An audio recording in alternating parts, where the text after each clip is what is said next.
Good morning, everybody. This is Irlianna Samsara, StarSound in the wee morning hours before dawn on Tuesday, May 15th. This is the day that Uranus moves into Taurus. It is right now at 29 degrees and 59 minutes, the anaretic or karmic degree of Aries. So just wanted to talk to you about this, but you might be asking, why am I standing here in the dark? Why aren't I inside? Why do I have a flashlight on me? Yeah, this is not any fancy Hollywood light. This is just my flashlight. Because I wanted to demonstrate in words, not in words, but in pictures, what the opportunity of this transit will bring us over the next 8 years. And it's very stark realities as well. So we're talking about Uranus, the great disruptor.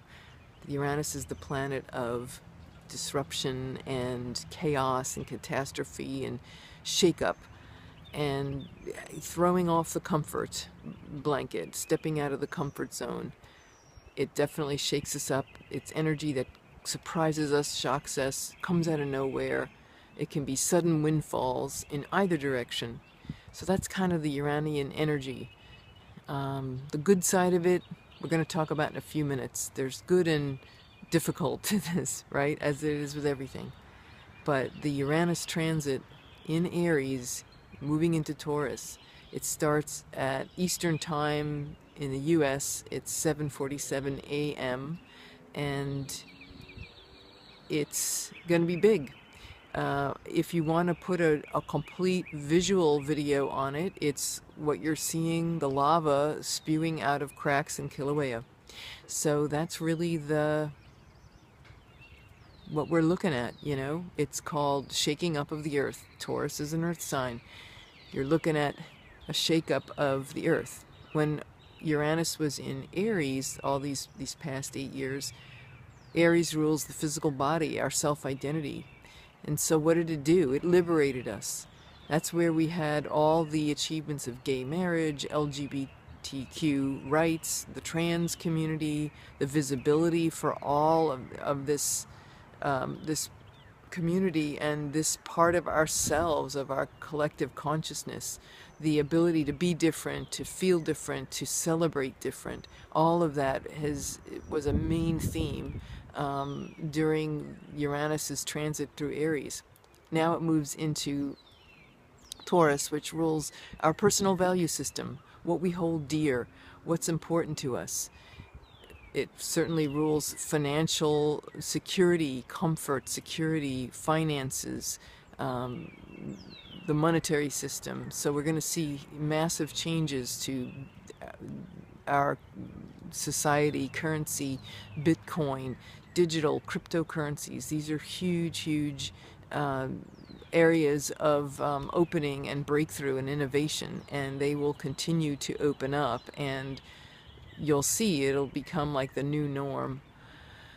But you know, there's life beyond just the monetary system and Wall Street and all. Interesting that you know, Uranus rules the stock market, Taurus rules the stock market. It's the bull, right? The bull market. Well, Taurus is the bull. The bull was the ancient form of currency in the old days. People traded bulls and their stock, their livestock. So that's livestock, stock market. You see the connection there. Well, Uranus in this sign we haven't seen in 84 years. So it's big. So this is all about innovation and genius and breakthrough. You know, when it was last in Taurus in the 1930s, we had a lot of the Dust Bowl, you know, and a lot of famine and drought in the Dust Bowl. So could that happen again? Yeah, it could very well happen again. We don't want to create that being the absolute, any kind of absolute reality, because as we know, Uranus is very unexpected. We also want to point out, I'd like to point out that, you know, we are not the consciousness that we were in the 1930s. So you can't say, oh, we're just going to have another repeat. It doesn't repeat. History evolves and circles in a cipher that moves forward. It's a spiral. It's not just a flat circle. So, having said all that, it's getting lighter. I don't need this light anymore. Boop. Okay, turn that off. arm feels better. Anyway, so yeah, about the this transit, massive changes in our value system. It's interesting because here's the royal wedding, Meghan and Harry, right? Get married on Saturday, and the horse carriage that's gonna take them around Windsor after the ceremony, the horse is named Storm. It's pretty crazy, right? Uranus rules storms. Oh my goodness, everything's interconnected. And yeah, so they're definitely going to have a marriage that's, as you know, they're very, you know, philanthropic oriented. They're doing things to involve, you know, their lives in service to charities and such and things like that. So that's definitely a hallmark of their marriage, you know, and that's what happens when you get married on May 19th. So anyway, yeah, but back to the Earth and Earth changes. So Kilauea, it was also announced today, just now, that an asteroid is supposed to come close by the Earth. It's going to be safe, they say, but interesting because it was not one they were aware of. And here it is, you know, an asteroid, Kilauea. What we want to remember is that Uranus will retrograde, and it will go back over this point. I want to say it's November. I've been up all night, so my mind's a little... I couldn't sleep. But November, it will retrograde back into 29 Taurus, and then it'll go direct around the first week of January. So that is definitely something to look at, because when that happens, whatever's happening right now is kind of like a trigger. It'll be like a taste of things to come. So the fact that Kilauea started opening up last week, you know, taste of things to come. The last time that when Uranus changed signs was in 2011, and the day that it went into Aries from Pisces, which rules oceans, right? Pisces, Neptune, the oceans. When Uranus went from Pisces to Aries, we had the BP oil spill, Deepwater Horizon, the largest spill in the history of the world, the largest oil spill. And that was, of course, horrific. You know, what a catastrophe. That was oceans. Uranus, chaos, catastrophe in the oceans, right? And fire too, because Uranus went into Aries. Well, there was a fire on the rig.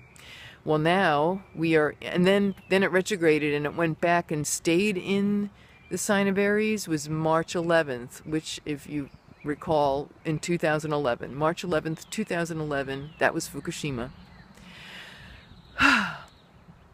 Uranus, catastrophe, fire, right? The meltdown at the nuclear power plant.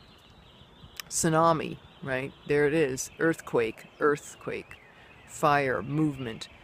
Anyway, so here we are at the last gasp of Aries and the fire sign of Aries, and we have the quaking of the earth with Kilauea, Los Angeles, San Francisco. Just a few hours ago, there was one in Oakland, a small one in Oakland, California. The Canary Islands were also, it looked like that was perhaps an earthquake swarm. There had been earthquake swarms in Yellowstone. And I'm going to talk about the Yellowstone chart on another video, but that one is definitely indicated because there's a solar eclipse coming up. But I'll talk more about that, you know, as we move forward. But I just wanted to say that, yes, this has been a lot of heavy information. However, you want to always focus on the breakthrough, because Uranus is all about genius and breakthroughs, and it rules the future, it rules electrical energy, it rules on an energetic level the Kundalini energy, Kundalini pranayam. My opinion, the best RX for this transit is to do yoga, Tai Chi, things like that will ground you and honor you and the earth and connect us. What connects us to the earth is what's important. This is a we consciousness. We're all in this together, and doing yoga, Tai Chi, and all these practices will definitely accelerate our evolution, and that's what this is all about. You also, I would also recommend doing pranayama. You can find simple breathing exercises that will really assist you. Any local yoga studio you can go to in your neighborhood, and the teachers there will help you. They're Kundalini yoga and yoga pranayama. Pranayama is the practice, it's the yogic science of breath, and you can do all kinds of amazing exercises and practices that will really calm and keep you calm and still. Because the thing we want to look at here is two things. One is Uranus energy. You could either be in the chaos or you could be in the stillness as chaos goes around you. So I say it's like the bull in the china shop. You know, Uranus is the bull in the china shop. Uranus and Taurus. There's your visual, right? So bull in the china shop, smashing everything. All the things that were materialism and the things that we thought were so important, we get to redefine that. And Uranus is going to help liberate us, because it is the planet of revolution, but liberation, right? It'll liberate us from all the unnecessary things, and it will bring us into really back to our authentic true selves. So the Uranus energy and pranayama will create an enormous stillness.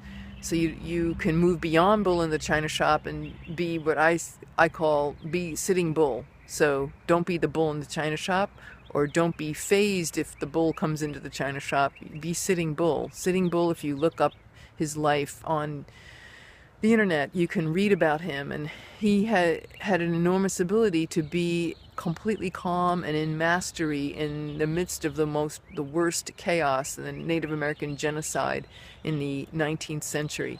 So this is our opportunity. This is our challenge, yes, but it's an opportunity. So those are some thoughts for you today as we move into Uranus and Taurus. It's going to be about 11:23 a.m. I think Eastern Standard Time in the USA. So it should be pretty amazing. Anyway, keep calm, be still, be excited, be happy and excited. We're about to be liberated from things that have held us back for so long. I'll talk more about this in other videos, I'm sure, but that'll get you started. And hey, who knows? It's almost sunrise, and maybe I'll get some shut-eye. Anyway, coming to you from the internet, Irlianna Samsara, StarSoundastrology.com. And by the way, if you're interested in knowing exactly where Uranus is in your birth chart, just holler at me. My email address is below, and you can find out in a reading, in a session. We can go deep, and we can create a powerful transformational context in which to live your life and create breakthroughs over the next 8 years. Let's go. Let's do it. Okay, we're in this together, and as Ram Dass says, I'd like to close with this. He says, let's walk each other home. And if ever there was a mantra and a uniting call in Uranus and Taurus, let's put it on that one, at least for now. We'll have fun with it, right? Uranus and Taurus, let's walk each other home. Okay, Irlianna Samsara, signing off for now. Peace.